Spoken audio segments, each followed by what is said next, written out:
Welcome students. In today's class we are going to learn about amplitude of resultant wave produced due to the superposition of two waves. So basically there will be the displacement of two waves at x is equal to 0 and both the waves are having different amplitude, that is a1 and a2, and both these waves will differ by the phase difference phi. So let's see. So we have to basically find here the equation for the resultant amplitude, which is denoted by capital A. So let's see what is we are going to actually do here. So first wave is having the displacement that is y1, that is a1 sine omega t, okay, and next wave is having the displacement as y2 is equal to a2 sine omega t plus phi. So basically here are the two displacement of two waves. So first displacement is given by y1, second is by y2. Here a1 and a2 are the different amplitudes of these two waves. These two waves are differ by phase difference phi, means ये जो दो wave है उनमें जो phase difference है वो क्या है, phi है. So therefore we have written the second equation as a2 sin omega t plus phi. So according to the principle of superposition of waves, the resultant displacement will be y is equal to y1 plus y2. So just put the values a1 sin omega t plus a2 sin omega t plus phi. Just continue this step with a1 sin omega t. Here is a a2. Now see carefully, here is a sine and here is omega t plus phi. So now we are going to use formula. So we know that if there is a sine a plus b, then that is sine a into cos b plus cos a into sine b.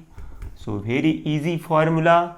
When we compare this a and b with this, so we have a as omega t and phi as b. So just using this formula we have to write that sine omega t into cos phi plus cos omega t into sin phi. So this much is easy equation, बहुत ही easy equation है और बहुत ही easy formula आपको यहाँ पे put करना है. So now in next step we should write this as a2 sin omega t into cos phi. ये जो a2 है उससे हम ब्रैकेट को सॉल्व करेंगे. सो यहाँ पे मिल जाएगा a2 cos omega t into sin phi.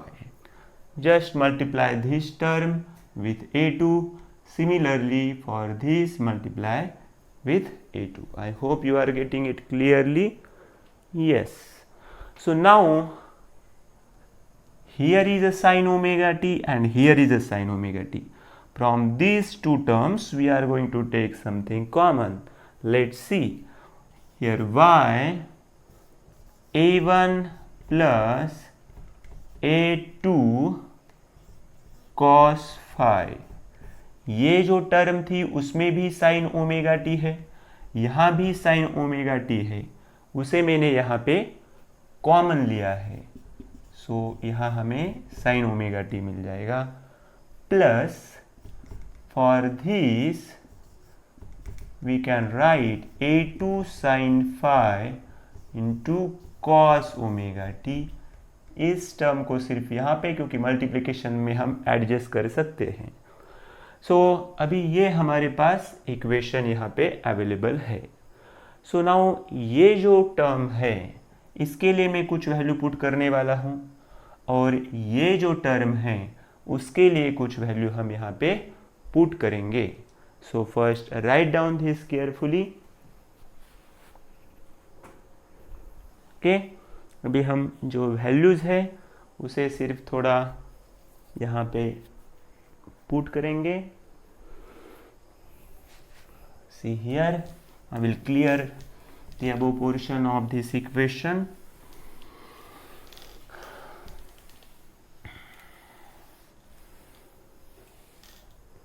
See, so we have to continue this equation with put ये जो टर्म है इसके लिए हम लिखेंगे a1 plus a2 cos phi.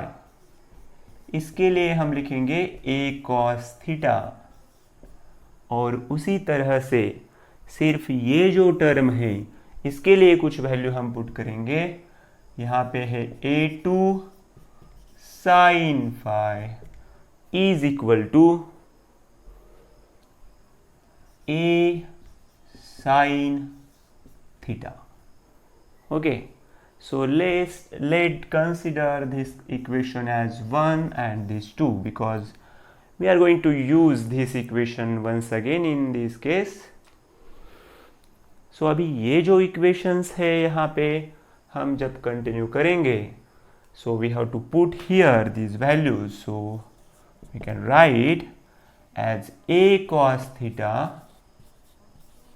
into sin omega t, okay, plus a sin theta into cos omega t into cos omega t. अभी इसी जो इक्वेशन को जब हम एडजस्ट कर रहे हैं तब ये इक्वेशन हम क्या करेंगे, sine omega t into cos theta, ये sine omega t into cos theta plus cos omega t into sine theta. तो ये जो यहाँ पे a है और यहाँ पे a है उसे हम क्या करेंगे, कॉमन निकालेंगे. So basically after putting these values we have the given equation as a in bracket sin omega t into cos theta plus cos omega t into sin theta. ये हमारे पास अभी इक्वेशन है. So अभी यही जो equation है उसे हम किस तरह से लिख सकते हैं,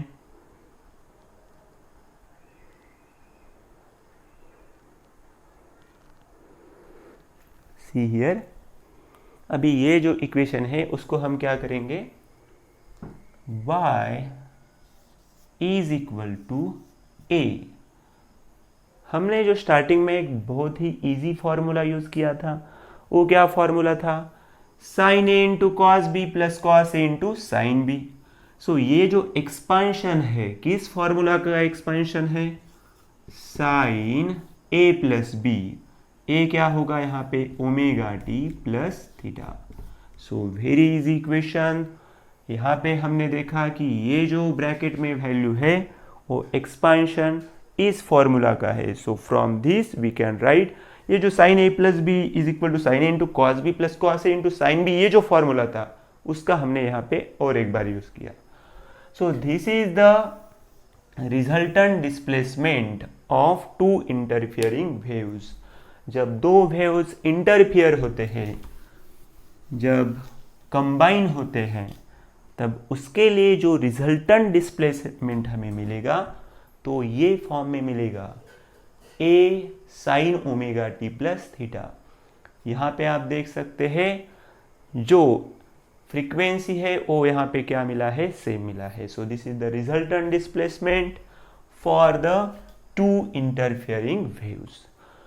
but basically we are going to find the resultant amplitude, जो कि कैपिटल A से हम डिनोट कर रहे थे. पहला वेव का एम्पलीट्यूड A1 था, दूसरे का एम्पलीट्यूड A2 था. तो यहाँ पे हमने जो रिजल्टेंट डिस्प्लेसमेंट का इक्वेशन फाइंड किया है, लेकिन अभी हमारा टारगेट क्या है, हमें कैपिटल A का वैल्यू फाइंड करना है. ये इक्वेशन आने के बाद आपको यहाँ पे नीचे लिखना है, this is the resultant displacement of two interfering waves. See here where capital A is the resultant amplitude. Now we have this equation 1 and 2. So by squaring and adding equation 1 and 2, squaring and adding equation 1 and 2, squaring and adding equation 1 and 2, so we can write, इसका अभी हमें square करना है, तो यहाँ पे हो जाएगा a square cos square theta plus a square sine square theta.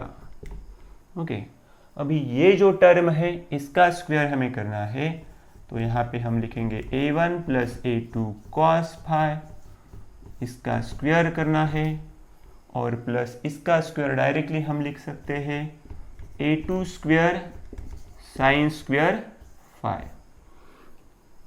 यहाँ पे आप देख सकते हैं कि यहाँ हम कॉमन निकालेंगे as a square, so we have cos square theta plus sine square theta, sine square theta plus cos square theta, उसे ही cos square theta plus sine square theta हम लिख सकते हैं, और ये जो वैल्यू है वो क्या होता है, 1 होता है, क्योंकि हमारे पास जो फॉर्मूला है उस फॉर्मूला का हम जब यहाँ पे उपयोग करेंगे तब हमें वो वैल्यू 1 मिलेगा। So basically here sine square theta plus cos square theta is equal to 1, this formula we have to use, so this will gives us only a square, इसका वैल्यू 1 होगा, इसलिए नीचे a स्क्वायर आने वाला है, लेकिन इसे हमें सॉल्व करना है। So a plus B square का जो फॉर्मूला है, very easy formula, that a square plus 2ab plus B square, ये फॉर्मूला हम यहाँ पे यूज कर रहे हैं। सो यहाँ पे a1 square plus 2a1a2 cos square phi plus a2 square cos square phi, ये a square plus 2ab plus B square, ये फॉर्मूला हमने यूज किया। यहाँ पे जो प्लस वाला टर्म है उसे हमें आगे लिखना है, that is a2 square sine square phi, a2 square sine square phi. See, अभी हमने देखा था इसका वैल्यू सिर्फ a स्क्वायर हो जाएगा क्योंकि ये वैल्यू 1 है, तो a square into 1 that gives a square.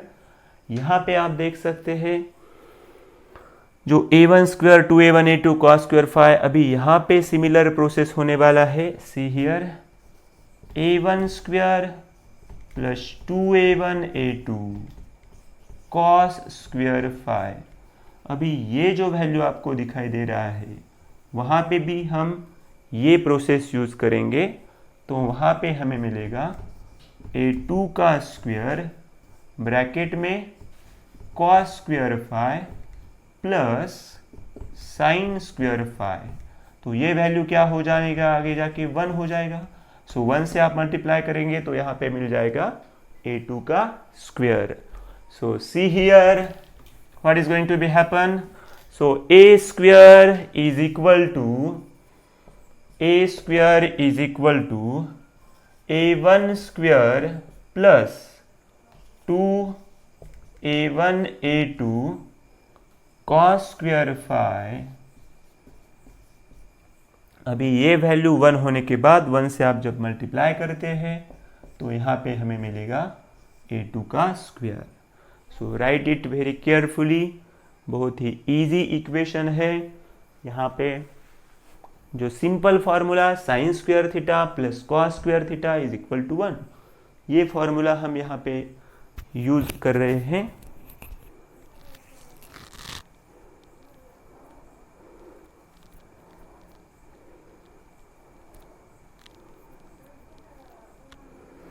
So basically when we have to take the square root of this, because we are going to find the value of a, so taking square root, so a is equal to, ये पूरा value जो होगा वो bracket में चला जाएगा, यहाँ पे सॉरी स्क्वायर रूट में चला जाएगा क्योंकि हम इसका स्क्वायर रूट नहीं निकाल सकते, तो यहाँ पे हो जाएगा a1 square plus 2a1 a2 cos square phi plus a2 square. So we have a is equal to root a1 square plus 2a1 a2 cos square phi plus a2 square. ये हमारे पास रिजल्टेंट एम्पलीट्यूड का value है. Okay, ये जो value है resultant amplitude का हमारे पास वैल्यू है. तो बहुत ही इजी इक्वेशन है, आपको अच्छी तरह से इसका प्रैक्टिस करना होगा. कम से कम 4 मार्क के लिए ये इक्वेशन आपको पूछ सकते हैं. ओके, और इसमें आप 2 केस ऐड कर सकते हैं. Let's see here which 2 cases we are going to write.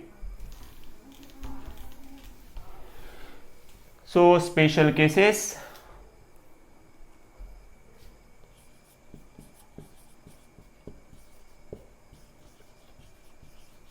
See here first special case. यहाँ पे हम देख सकते हैं कि जो एम्पलीट्यूड है वो क्या है, root a1 square plus 2a1 a2 cos square phi plus a2 square. ये हमारे पास इक्वेशन है. लेकिन यहाँ पे अब हम क्या करेंगे, इफ फेज डिफरेंस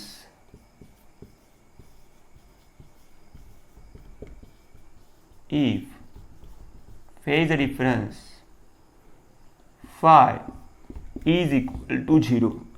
फाई का वैल्यू हम क्या करेंगे, जब 0 पुट करेंगे, ये जो फाई है उसका वैल्यू हम जब 0 करेंगे तब क्या होगा, both waves are in phase. Okay, both waves are in phase. और जब हम 180 करते हैं, फाई का वैल्यू पाई लेते हैं यानी 180 लेते हैं, तब आउट ऑफ फेज होते हैं. तो यहां हम क्या करेंगे, वैल्यू जब पुट करेंगे a का, तो यहां पे हमें मिलेगा a1 square plus 2a1 a2 cos square 0 यहां पे हमें लिखना पड़ेगा और यहां पे हो जाएगा a2 का square. So what is cos 0? cos 0 का वैल्यू क्या होता है, 1 होता है. तो ये वैल्यू हमें cos स्क्वायर 0 का भी वैल्यू हमें 1 ही मिलेगा. तो बेसिकली ये जो हमारे पास इक्वेशन है, यहाँ पे मिल जाएगा हमें a1 स्क्वायर प्लस क्या होगा, यहाँ पे cos 0 का वैल्यू 1 है, 1 से आप इसे मल्टीप्लाई करो तो यहाँ पे 2a1 a2 प्लस a2 का स्क्वायर हो जाएगा. सो ये जो एक्सपेंशन है हमें मालूम है, ये होगा a1 प्लस a2 का square. Okay, a1 plus a2 का स्क्वायर, ये हमारे पास अभी वैल्यू है.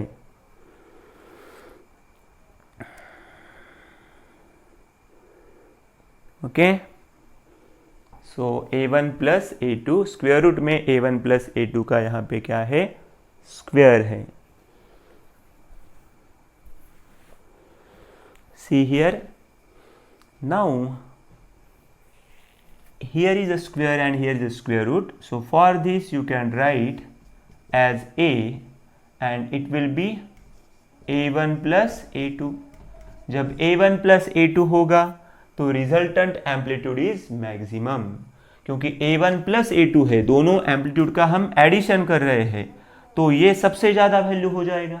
तो इसलिए हम यहाँ पे नोट डाउन करेंगे, when I will write here, okay, when phi is equal to 0, when phi is equal to 0, then resultant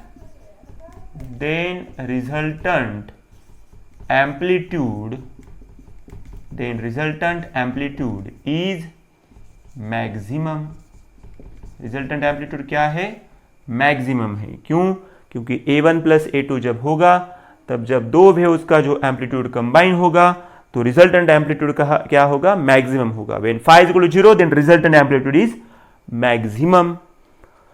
See here carefully. So basically अभी इसके नीचे आपको यहाँ पे लिखना है, if ये बोथ एम्पलीट्यूड सेम होगा तब क्या कंडीशन होगा हम देखेंगे। If both amplitudes are equal और आर सेम, तो क्या होगा, A1 का वैल्यू A2 से इक्वल है, let's consider that is A। तो यहाँ पे हमें जो वैल्यू मिलेगा तो O होगा A is equal to 2A। So जो रिजल्टेंट वैल्यू हमारे पास होगा वो क्या होगा, directly you can write just say, यहाँ पे डायरेक्टली सिर्फ आपको लिखना है 2A होगा, क्योंकि क्या होगा A1 प्लस A2, यहाँ A होगा और यहाँ A होगा, तो वैल्यू क्या होगा 2A होगा। सो ये सब था हमारा वैल्यू जब फेज डिफरेंस 0 है। लेकिन अब हम क्या करेंगे, फेज डिफरेंस 180 करेंगे। जो स्पेशल केसेस में जो हमारा सेकंड केस होगा वो क्या होगा, यहाँ पे आपको लिखना है special cases number 2। If phase difference that is phi is 180, 180 means pi. Okay, so ये जो वैल्यू होगा यहाँ पे आप लिखेंगे cos 0 that is pi.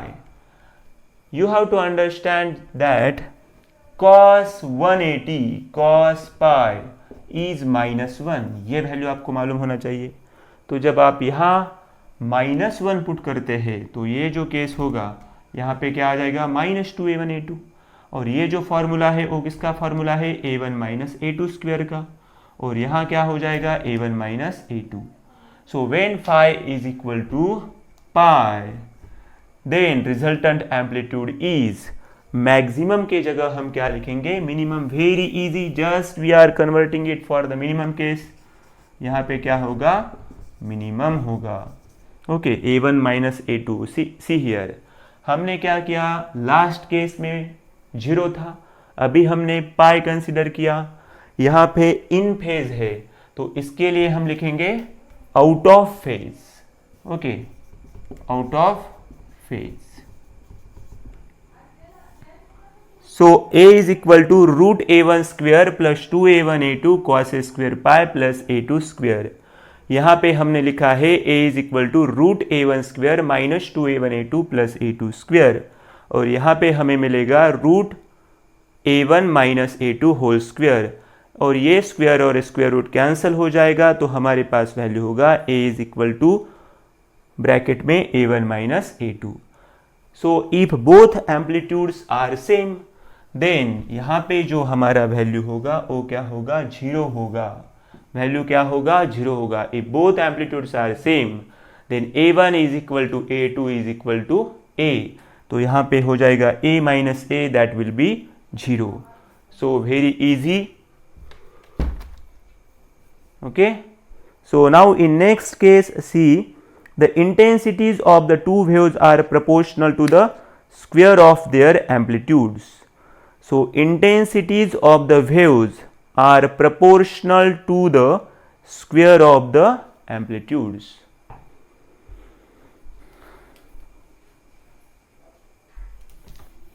See here,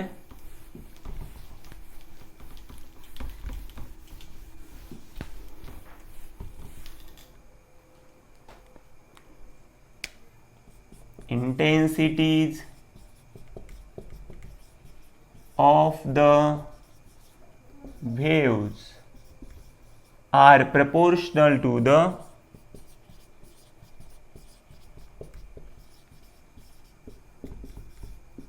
square of the amplitude.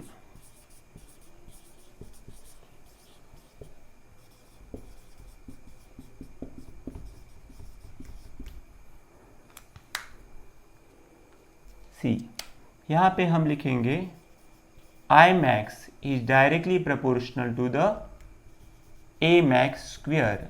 So you have to write A1 plus A2, यहाँ पे हो जाएगा स्क्वायर, और I min के लिए यहाँ पे हो जाएगा A min square. So you have to write A1 minus A2 square. Intensity है, ये एम्पलीट्यूड के साथ डायरेक्टली प्रोपोर्शनल है, ये हमने यहाँ पे लिखा है। Okay, so therefore intensity of the maximum when the two waves are interfere in waves, while intensity is minimum when two are out of phase. So ये हमने देखा है कि यहाँ पे जो रिलेशन है ओके, इसको आप ब्रैकेट में लिख सकते हैं. So in this way you have to write. Okay, so this is how we have the relation for the intensities. So thank you.